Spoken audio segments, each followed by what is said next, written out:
This is a Nursing Top Student Talks Tidbit segment special video coming up here with a segment from Lisa Booz from the Maryland Poison Center. And we'll be talking this week about K2 and other synthetic designer drugs. This is Jamie Davis, the Podmedic, and we've got Lisa Booz back from the Maryland Poison Center with another Talks Tidbits segment here. And Lisa, what are we going to be talking about this month? Well, Jamie, this month I wanted to make your listeners aware of a new drug that we're seeing at poison centers and emergency departments are seeing. And there's not much known about this drug, and it's a legal drug.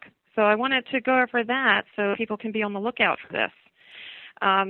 Poison centers have been alerted. We've been receiving emails lately and been hearing from emergency departments about patients that are there, and they supposedly have smoked a synthetic marijuana called K2. Now, K2 is sold in convenience stores, it's sold in gas stations, and you can actually buy it over the internet. It's sometimes sold as incense, and it actually looks like potpourri and is probably dried herbs or flowers or tobacco that's sprayed with a substance that produces psychotropic effects that's supposed to be like marijuana.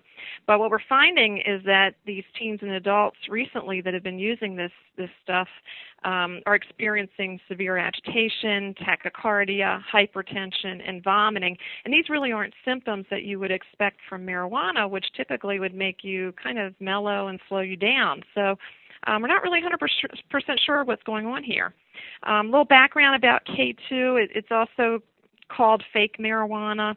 Some other names for the product are Spice and Genie, Zohai, and it also goes by the chemical designations HU210 and also JWH018. Now, actually, the JWH018 is not a new drug at all. It was originally synthesized by a researcher at Clemson University in the mid-1990s, and it was found to mimic the effects of marijuana, but appeared to be more potent, quite a bit more potent than marijuana.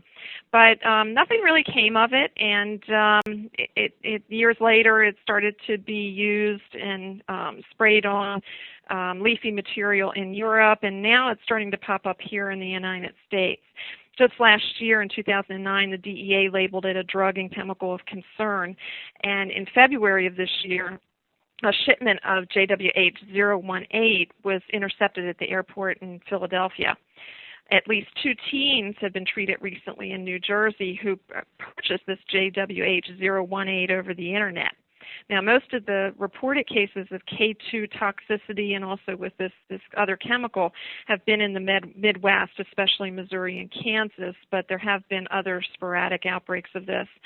The fact remains, though, that pretty much all of these teens and adults that are showing up in emergency departments are experiencing these sort of odd effects that we wouldn't expect to see with a marijuana-like drug. So why is this occurring? Why do they have these stimulant effects? Well, we really don't know. Current thinking is that the effects might be dose-related, so if they take in a large dose, then maybe these other effects sort of kick in, or there might be a contaminant that's in this chemical or in this product. Maybe it's a drug like clenbuterol, and now that's a drug that's been detected in heroin samples recently, and that produces stimulant effects. We just don't know, and it's really hard to test for a drug like that. Most patients so far have tested negative for marijuana and for other drugs like cocaine, methamphetamine, and PCP. So again, we just don't really know yet what's causing those adverse effects.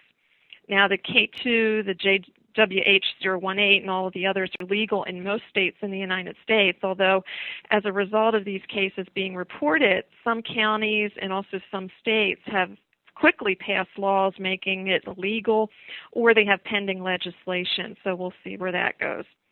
While we're on the subject of synthetic drugs, there are a number of other synthetic or designer drugs that mimic illicit drugs of abuse. They've been created primarily to get around existing laws, but like K2, with time and as they increase in their popularity, they eventually become designated as Schedule I drugs and therefore illegal. Some actually fall under an act that's called the Federal Analog Act, and that designates any drug that's similar in chemical makeup to an illegal drug to also be illegal if it's intended for human consumption. So these these chemicals could actually be legal if you were using it for research purposes, but if it's intended to be taken in for somebody to get high, then it's illegal for that reason. Many of the ecstasy tablets that are sold that have been analyzed recently actually don't contain ecstasy, or they contain a combination of drugs, and a number of them contain chemically synthesized drugs that have very similar effects. One of them that's been found in a lot of the ecstasy tablets is benzylpiperazine, which is also called BZP, and that has stimulant effects like an amphetamine, but when you mix the BZP with some other designer drugs, it will produce psychotropic effects like ecstasy does. Some other of these designer synthetic drugs are DMT, foxymethoxy, TFMPP, 2C bromofly, 2CB, and 2CI, and they're just a few of some of them that have been synthesized and that we're finding out about, and all of them have stimulant and or hallucinogenic properties.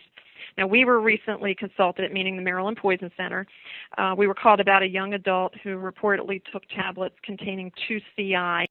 This 2CI does have properties similar to LSD and also ecstasy. He developed severe agitation and seizures and tachycardia. Now, complicating the assessment of this patient and others is that, again, most of these drugs do not show up on routine tox screens, and they cannot be tested for. So it's hard to identify these drugs and to prove that that's what is causing the clinical effects. Fortunately, so far, there haven't been a huge number of patients flooding the emergency rooms with severe effects from K2 or these other designer drugs, but EMS providers and nurses and physicians should be on the lookout for these unusual cases. An important point to remember is that these drugs are untested and they're unregulated, so the effects that someone experiences after abusing these drugs is really quite unpredictable. It's important to report these cases to the local poison control center so that we can collect information on them, and this in turn will help us to learn more about the drugs and to be able to assess and manage cases in the future and manage them optimally. So the Poison Center number is 1-800-222-1222, and the specialists there are available 24/7 to answer questions and help with these patients when you don't really know what's going on with them. Yeah, you really outline how important it is when you even have just a little nagging suspicion that somebody might have overdosed or taken some illicit material for unintended uses, that you should really get on the radio or on the phone to the Poison Center immediately so that they can give you the assessment questions to ask, so that you may not be asking the right question to get the answer you need. That's right, and we do hear cases from all over the state, for example, where maybe a local EMS provider or a local emergency department may have not heard of this drug or heard that there's an outbreak in another state of a particular drug, and so they're not familiar with it. They don't really know what to expect. So it helps us by reporting the patients to us. It helps us to know about these drugs and to know what to expect, but it also will help the provider, the healthcare provider, in knowing, as you said, like what questions to ask and what to look for. Yeah, and it's spring break time, so a lot of students are coming home from colleges and other areas bringing back something new to show their friends, and we need to be aware of that, and we could be seeing things that just aren't usual for our region. Right, and this K2 and the other slang names, the other products, are really gaining in popularity, it seems, so we expect to hear some more cases. Well, great, Lisa. Thanks for that, and we'll see you again next month. All right, thanks, Jamie.